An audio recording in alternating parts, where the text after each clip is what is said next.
dal leen ak jàmm ci AGT News chaîne bi leen di jox xibaar yi wér te wóor abonné leen ngir dara bañ leen a raw. AGT News. Bismillah daleen ak jàmm ci AGT News xibaar yu bare yitteel yéenekaay yi altine tey ji fukki fan ak juróom-ñeent weeru mai atum 2025 l'observateur ci mbiri Tahirou Sarr la xëy yéggee ñu dogal bi dooraat lépp journal bi nañu juge bi nangu na ñetti immeuble yoo xam ne ñi ngi ko tabax ci titre foncier te Tahirou Sarr bëgg ko jox état bu Sénégal ñëpp garantie maanaam caution mën a am bàyyib négandiku yéenekaay bi ne immeuble ba ca njëkk njëg li xayma nañ ko ci fukki milliards ak ñett ñaareel ba ci juróomi milliards ba ca topp ñaari milliards yu teg juróom benn téeméeri million yéeni cabinet bi juge bi jëlee biléeb dogal nag du ministère public maanaam procureur wala agent judiciaire de l'état ñu ko dabu maanaam ñu def recours moom homme d'affaires bi nag yéeni cabinet yokk na ñu koy layal ba noppi dugalaat na beneen càkkutee fu bàyyib négandiku maanaam demande de liberté provisoire les échos it yëgal ñu ne chambre d'accusation jox na dëgg Tahirou Sarr mi bëggoon a joxe caution ci ñaari dossiers yi ñu ko tudd mën a am bàyyib négandiku jamono jooja direct news ne yëf yaa ngay tàmbali ngir juróomi ministre Macky Sall yenuy topp ca haute cour de justice journal boobaak yeneen yëgal ñu ne tey jii lay door ak Ndeye Saly Diop Dieng man war a déglu waral source aane Ndeye Saly Diop Dieng bi sub dëgg gi tey jii la ci moom ministre bi nu fi dénkoon wàllu jigéen ñi te di ko toppee tey juróom fukki million ak ñaar ci xaalisu covid bi yéenekaay bi nekk doonoon daajam moo ko taqar rip ne Ndeye Saly Diop Dieng a doon dogal muy doxal maanaam moo ko doon sant muy def moom Ndeye Saly nag yéenekaay bi nu yeggee na mu raggee woon dërëm ne carrière ub ñeen fukki atam gi lépp luñ ko ci dénk ni poste géré na ko ak dignité les éco ne loola tey jii dana leer bu janoo commission d'instruction haute cour de justice mi koy xaar bu 11h jotee ngir déglu ko ci lu nu koy tuumal le quotidien tuddee ko début du bal des démasqués noppi ca loola yëgal ñu ne dialogue national bi njiitu réew mi Bassirou Diomaye Faye woote ñépp danañu ca wuy ji ndeke ba mu des APR ak Thierno Alassane Sall yéenekaay bi ne ndax nouvelle responsabilité bu Amadou Ba PIT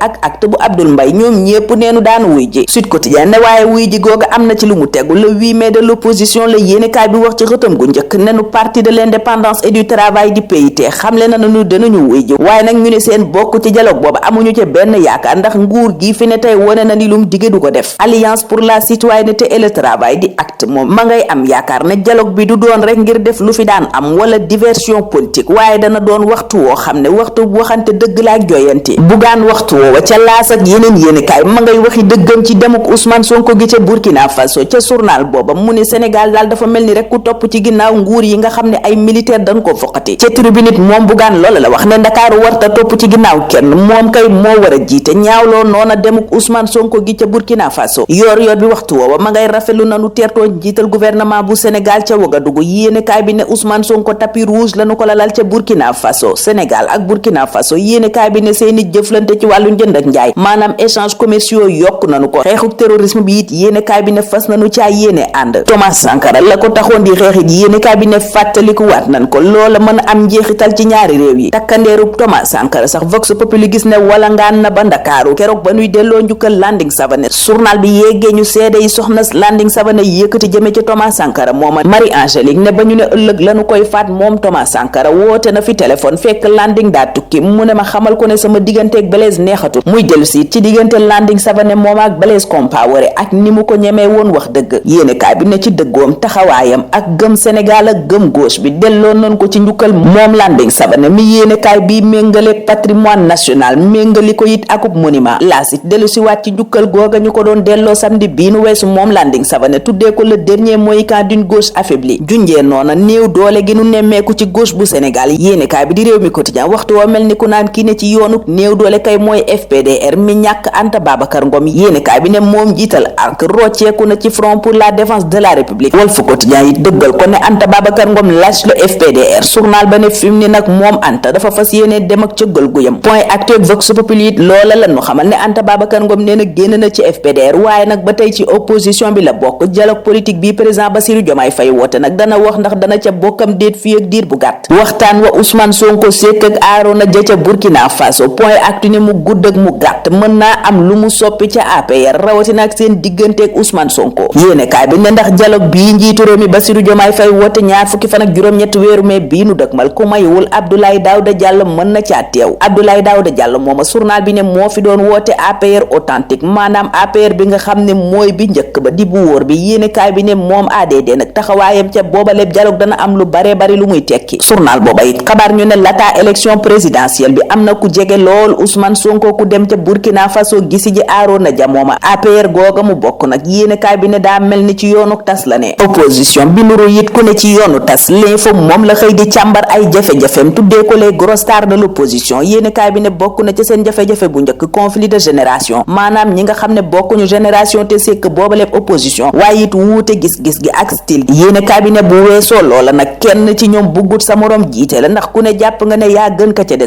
sang Cheikh Moussa Diagne mi fi ne woon dallu sëriñam moo gën Bakara Banaasi libération nanu teg nanu ko loxo ca Foundiougne indi ko ci Ndakaaru yéenekaay bi ne DSC moo ànd ak BIP di brigade d'intervention polyvalente ñu dem jëli ko altine lañu ko defeere ngir discours contraire aux bonnes mœurs offense à la moralité publique provocation à la haine religieuse nee na nag loola mu wax ma ngi koy assumer teggi wu ca lu tor ni tarfatal ay ni xam le ni itam jubluwaayam du woon gaañ kenn wala laal ngëmu kenn la mu gëm rek la wax yéenekaay booba noppi ca loola wax ci magasin wu Modou Yàdd ba nu songu ca Colobane ne gëm na ne mbiram Lissa Tine bokk na ca la ko sabab journal boobay dinu wax ci mbirum Marie-Louise Ndour mi boroom këram faat ca Fatick yéenekaay bi ne Mouhamed Diouf mi doonoon ab militaire fetel rek la génne dóor ca dënnu soxna sa nga xam ne am naag moom ñeenti doom yéenekaay ba ne dëkkandoom yi nag tàmbali woon nañu ko làpp yu metti gannaaw ba mu defee ñaawte fam googa ci soxnaam si journal bi dinu yeggali enquête bi wonee gum ca mooma lépp mbir l'observateur moom dinu wax ci mbiri entrepreneur malien bi di Ibrahima Karañara yéenekaay bi ne pôle judiciaire financier nga koy toppee juróomi milliards yu teg juróom-ñaar téeméeri millions di escroquerie sur les deniers publics maanaam daa tëgg wëndeel alalu réew mi yéenekaay bi ne mooma nag jotoon nañu koo tudd it ci scandale université bu Matam ak bu Tambacounda doon ko ca tuumal téeméeri milliards ak ñeent fukk source a waxtu woowa naan ñu juróom benn million ñuy soxna dajale woon akitus ngir waajal tabaski bi moom la ab buxaa ba tëgg wëndeel ca Fatick journal bi ne soxna sa yoroon booba lépp ko paractus yàlla waaja fekk ca boutique ba nuyu ko jox ko 2000 francs maanaam ñeenti téeméer keroog la tàqalikook sa gom soxna say nettali na yëf ya demee ne waaji daatee loxo mel ni ku koy maase gannaaw ga ca la tàmbali lu mu ko laaj mu jox ko mu ne it ca la jëlee lépp dem jox ko keneen koo xam ne ma nga musóor bopp ba enquête moom waxtu woo naan ñu borom kër yeeg jaaykatu xar yi ñoom seen bopp daa obu bu fukki fan ak juróom-ñaar rekk desee ci tabaski gi journal bi ne xaral leen tere nelaw ndax ñay jaay ña ngay ragal ndax la ñuy jaay dana jar ña ngay xalaat it kaaraange gi ak xontub xar gi ni mu chéré borom kër yi di xalaat ndax danañu am luñ jëndee yooyale xar enquête tuddee boobaleb dossier la psychose du mouton di tiitaange gi tabaski jur journal bi ne diggante Thiès Matam Kaolack ba Ndar nag li ñuy xalaat mooy ndax xar yi daan jóge Malek yeneen réew dana yegsi yéenekaay bi yeggee ñu dogal bi gouvernement bi jëloon ngir tabaski gu mucc ayib Le Soleil moom ma nga ca phosphate bu Matam ak solo suñu ko joxaat tax ICS yéenekaay bi ne def na 7 milliards ci ñaari usines yoo xam ne la mu ca jublu mooy yokk production maanaam yokk li muy liggéey ci phosphate foofa la ñuy jaare dem US Ouakam wax ci tiis wi dal ci seen kaw réew mi quotidien ne seen capitaine ba faatu ca biir match ba Tribune Sport ne malaise ko yóbbu ba ñu defee mi-temps yéenekaay bi ne daa daanu ci digg terrain bi jur fa tiitaange bu rëy yéenekaay bi ne Fajuf Njaay nag gaa yi def nañu lu ne ngir muccal ko waaye mënuñu ca woon dara leader bu ñu respecté la woon ku it amoon taxawaay bu rafet yéenekaay bi ne axlu football gépp delloo na ko njukkal yégal ñu it ne rob nañu ko démb ci ngoon journal booba noppi ca loola it yeggee ñu le axlu làmb gépp ñaawlo muy le Zarko def ca Côte d'Ivoire gam demoon jongante ji combat MMA journal bi ne moom Zarko teewut ca jongante ba ñu daal di koy déclaré forfait sanctionné ko loola doyut mu dugg ca vestiaire jëlub ciseau agressé kam waroon a jonganteel yéenekaay bi ne kooka mu agressé nag di Kabiru Adediran nee na dafa naroon na porter plainte waaye ginnaaw gi ci la ko ñëpp ñaan ba mu teg plainte booba ca suuf ñun ñu teg foofa sunu loxo tey ñaanal leen kendal ak jàmm dig daje ëllëg incha allah. AGT News.